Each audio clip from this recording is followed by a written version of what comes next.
ሰላም ሰላም፣ ጤና ይስጥልኝ ጓደኞቼ፣ እንዴት ናችሁ? ያ በሌላ ቪዲዮ መጥቻለሁ ማለት ነው። ጉድ ሳይሰማ መስከረም አይጠባል ያገሬ ሰው እና ለዩቲዩብ ቻናል ላይ አዲስ ናችሁ ሰብስክራይብ በማድረግ ቤተሰብ ሆኖ ማለት ነው። በጣም የገረመኝ ማለት ነው ያስደነገጠኝን ነገር ልንገራችሁ እና ኤፌሶን ልጇን ልታስወረደው ነው። በጣም ይገርማል። አስባችሁታል? አሁን የሁለት ወር አይደለችም ወደ 4 ወር ተጠግታለች ማለት ነው። የ4 ወር ልጅ ማስወረድ ማለት አስባችሁታል? አንደኛ ኃጢአት ነው። ሁለተኛ ነገር ደግሞ ለራሷ በጣም ከባድ ነው። በዛ ላይ ኤፌሶ ልጅ ናት። እኔ እውነት ካደረገችው በጣም ያሳዝናል። እንደገና ደግሞ ዳንኤል ከፈቀደላት ልጁን እንድታስወርድ ከፈቀደላት በጣም ባለጌ ነው። ስለ እውነት ነው የምላችሁ እንዴ የ4 ወር እኮ ማለት እኮ የ4 ወር ማለት እጅ አለው እግር አለው። በቃ አካሉ ሙሉ ነው። ነፍስ ማጥፋት ማለት ነው። እኔ በጣም ነው የገረመኝ። እውነቴን ነው የምላችሁ። በመጀመሪያ እንዲህ እንድታደርግ ወይንም ደግሞ እንድትወሰን የሚያደርጋት የነጽጌ እንትን ነው። ገባችሁ? የነጽጌ በቃ ስራ እየመጡ በጣም ነው የሚጨቀጭቋት፣ በጣም ነው የሚያስቸግሯት። ቤት ድረስ ይመጣሉ ማለት ነው። በቃ ጽጌ ደግሞ ከሱ መለየት አለባት። እኔ ዳኒና ጽጌ አብረው ቢሆኑ በጣም ነው ደስ የሚለኝ። ግን ዳንኤል ደግሞ እዚህ ጋር ሚስቱ እርጉዝ ናት። አስባችሁታል? ስለዚህ በቃ ጽጌ ይህንን አይታ መራቅ ነው ያለባት ከሱ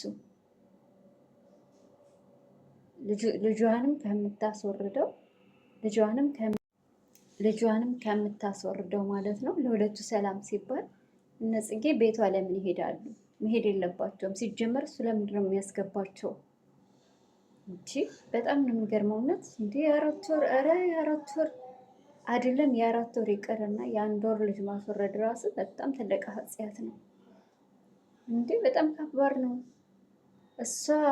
እሷ ራሱ ማሰቧ ምን አይነት መሀይም ነው እንዴ! እኔ በሆነ ውልድ ነው ማድረገው። የምን ማስወረድ ነው? ለነሱ ልህ ማለት ነው። ገባችሁ? አይ ጽጌ ራሱ በጣም ተጨማለቀች እና ታበዛችሁ። እሷ ራሱ ምንድነው 30 ጊዜ የምትመላለሰው? አርፋ አትቀመጥም እንዴ ቤቷ?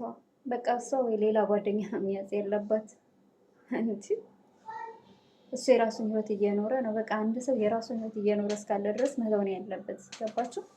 ደግሞ ከዛም እስከዚህ የሚርመጥመጥ ወንድ ጋር ምን ያደርግላታል ሲጀመር?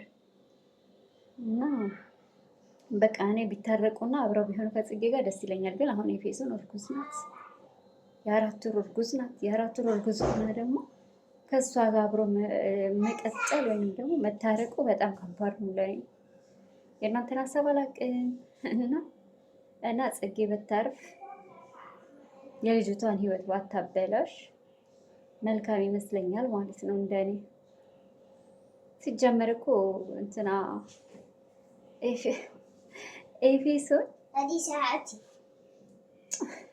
ኤፌሶን ማለት ነው ቅብጥ ያለች የሆነ እንዴት ልበላሽ፣ በቃ አክቷ ምናምን በጣም የሚያስጠላው እውነት። እና እኔ ገና ሳያት እነቂያት ጠፍጥፊያት ነው የሚለኝ። እኔ አንድ ቀን በነገራችን ላይ ማለት ነው ሜሪ በጣም እኮ ብታሰቃያት ትጮህባታለች። የሆነ ጥሩ ፊት አሰጣትም በቃ እሷም ደግሞ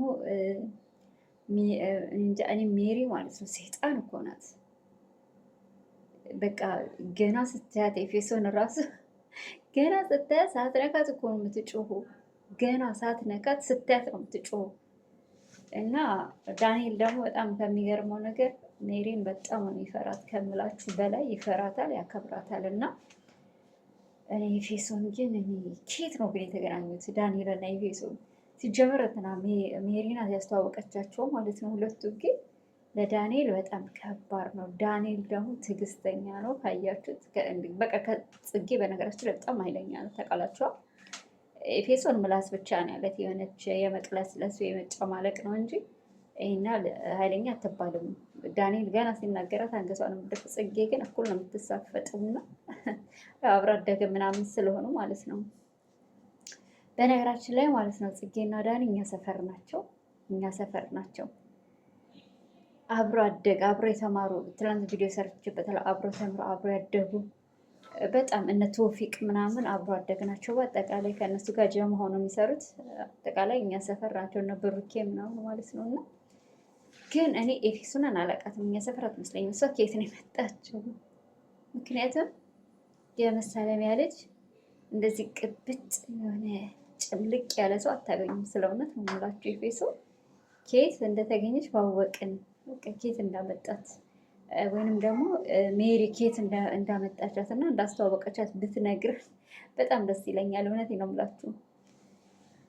እና እኔ እርግጠኛ ነኝ ዳንኤል እሺ አይላትም ብዬ አስባለሁ። ለማስወረድ ልጇን ማለት በቃ ልጇን አስወረደች ማለት አንደኛ የራሷን ሕይወት አበላሸች፣ ሁለተኛ ደግሞ ዳንኤል ከሷ ጋር አይሆንም ከጽጌ ጋር ይታረቃል ማለት ነው። ሲጀመር ሜሪ ማለት ነው አስተዋወቀቻቸው፣ ግን አሁን እንዲለያዩ ትፈልጋለች።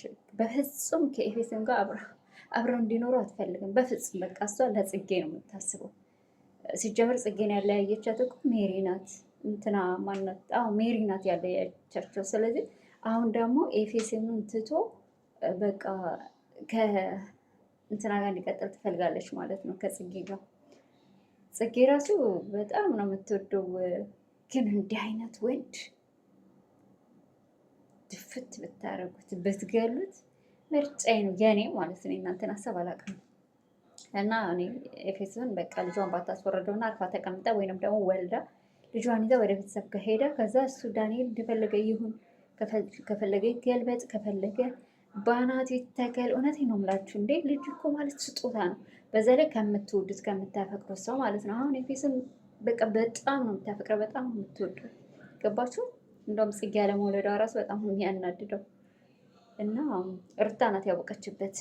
ገባችሁ? እንደዛም እየተቅለሰለሰን ቢሆን እየተጨማለቀን አንዴ ሄርሜላ ጋር አንዴ እሷ ጋር እየተልከሰከሰን ቢሆን ትይዘዋለች በልጇ ማለት ነው። እና ብቻ ከባድ ነው። እና ጓደኞቼ እኔ በቃ እውነት ኤፌሶ ልጇን ካስወረደችው በንዴት በቃ ተቃጥዬ ማበዴ ነው የምላችሁ፣ ማበዴ ነው። ምክንያቱም በቃ ህይወቷ ይች ልጅ አንደኛ ልጅ ናት፣ ህይወቷ እንዳይበላሽ ምናምን ገባችሁ። የሴት ልጅ ህይወት ደግሞ ከባድ ነው። ከዛ ውጭ ደግሞ በቃ ጽጌ ደግሞ አርፋ ተሰብስባ መቀመጥ አለባት፣ ቤቱ መሄድ የለባትም ባይነኝ ማለት ነው። እና ሰብስክራይብ ማድረጋችሁ እንዳትረሱ ቤተሰቡ ያልሆናችሁ የቤተሰብ ወይም ማለት ነው። ቀጣይ ቪዲዮ እስከምንገናኝ መልካም ጊዜ፣ መልካም ቆይታ። የቤት እቃዎች የምትፈልጉ ካላችሁ ደግሞ በውስጥ መስመር አውሩኝ።